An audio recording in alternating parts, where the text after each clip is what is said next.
चलिए exercise 4.4 question number जो भी होगा अब देखते हैं, ठीक है ना। क्वेश्चन नंबर सेकंड का दूसरे का सेकंड पार्ट हो गया था, कर दिया था आपने, श्योर।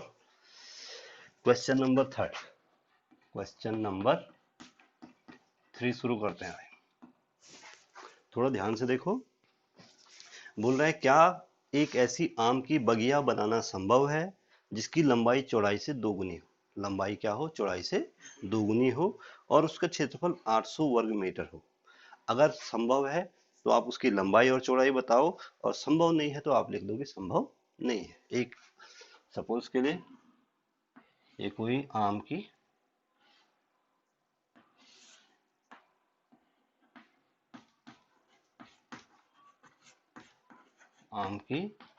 बगिया, बगिया का मतलब होता है बगीचा, छोटा सा बगीचा, ठीक है ना, जिसकी लंबाई चौड़ाई से दो, ये लंबाई है x मीटर, चौड़ाई है सपोज के लिए कितना x मीटर, तो लंबाई कितनी हो जाएगी 2x मीटर। और जो इसका क्षेत्रफल है ये है भाई 800 मीटर का स्क्वायर।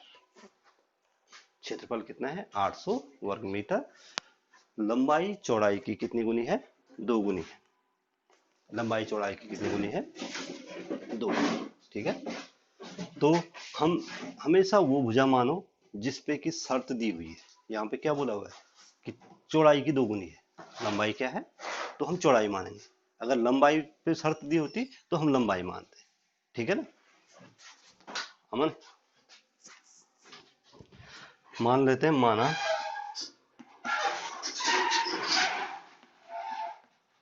आम की बगिया की चौड़ाई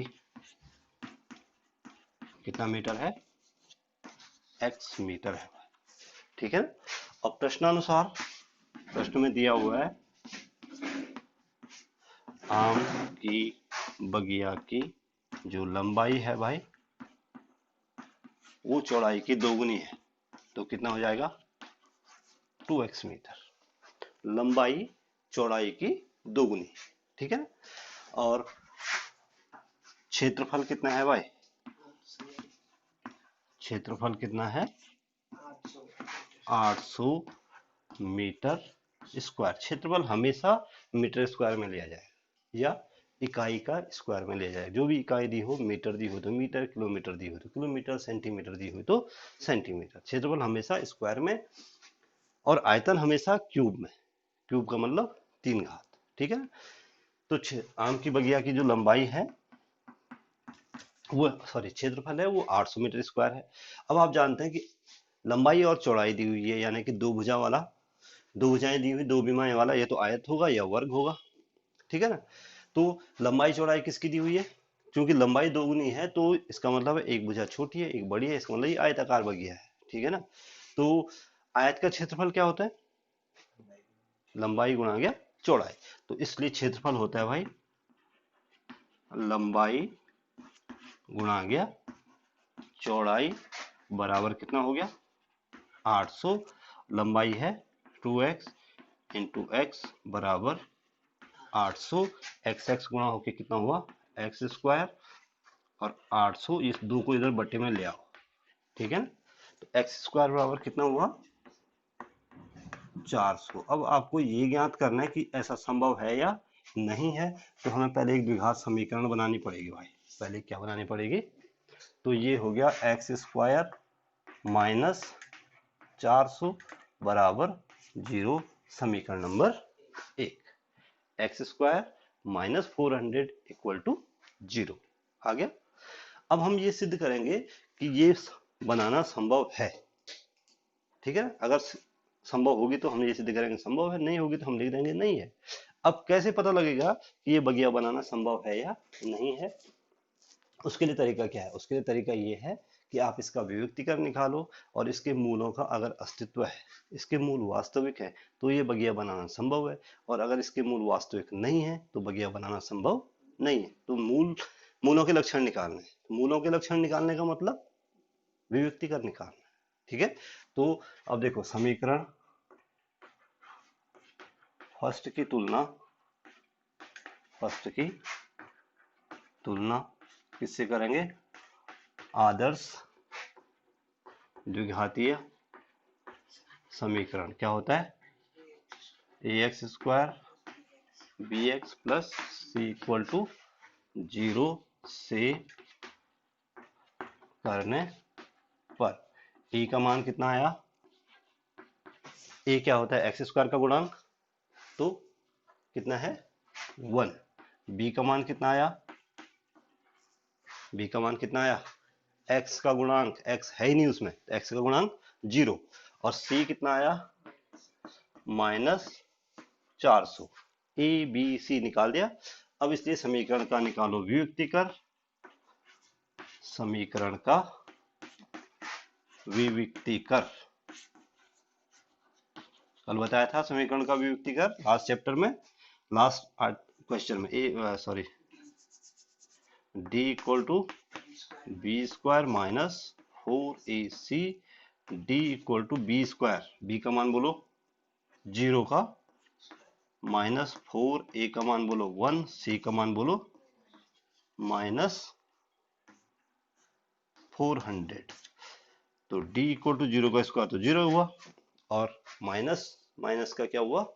प्लस 4, 4 4 जा 1600 हुआ। d क्या है? अब d 0 से बड़ा है, d क्या है? इसलिए ये बगिया बनाना संभव है, क्योंकि इसके मूलों का अस्तित्व है। इसलिए समीकरण के मूलों का अस्तित्व है। क्या है भाई? अस्तित्व है। क्यों अस्तित्व है? क्योंकि d इज ग्रेटर देन 0, और इसलिए बगिया बनाना भी संभव है भाई। इसलिए बगिया बनाना क्या है? संभव। इसका मतलब हम इस बगीचे को बना सकते हैं जिसकी लंबाई चौड़ाई की कितनी गुनी हो? 2 गुनी हो, और क्षेत्रफल 800 मीटर स्क्वायर। क्लियर? अब देखो, जब बगिया बनाना संभव है तो उसकी विमाएं भी निकालो, और आगे बोला हुआ है उसकी विमाएं भी निकालो। तो विमाएं ज्ञात करना, समीकरण का हल करेंगे, इसके बाद हम क्या करेंगे? समीकरण का। अब श्रीधराचार्य सूत्र ले लो सीधे सीधे, क्योंकि हमारे पास यहाँ पे क्या है? श्रीधराचार्य सूत्र से आप जानते हैं x equal to -b plus minus under root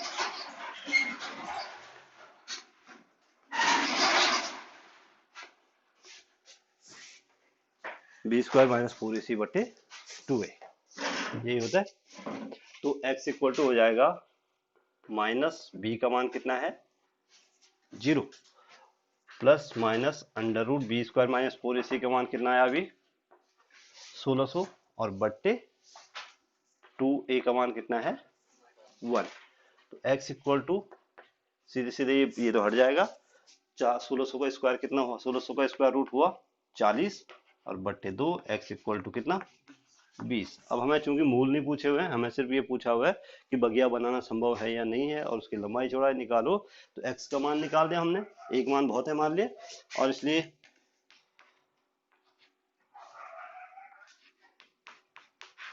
x क्या था भाई? बगिया की चौड़ाई है, बगिया की चौड़ाई तो x था, तो कितना मीटर आ गया?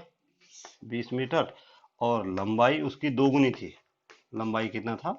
2x था, तो 20 दूनी 40 मीटर। अब चेक करो क्षेत्रफल कितना हो जाएगा? 20 को 40 से मल्टीप्लाई करो, 4 2 जा 8, 800 मीटर स्क्वायर आ गया नहीं? आ गया।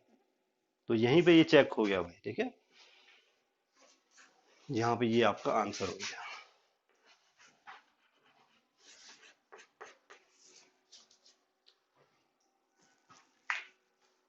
नोट करो।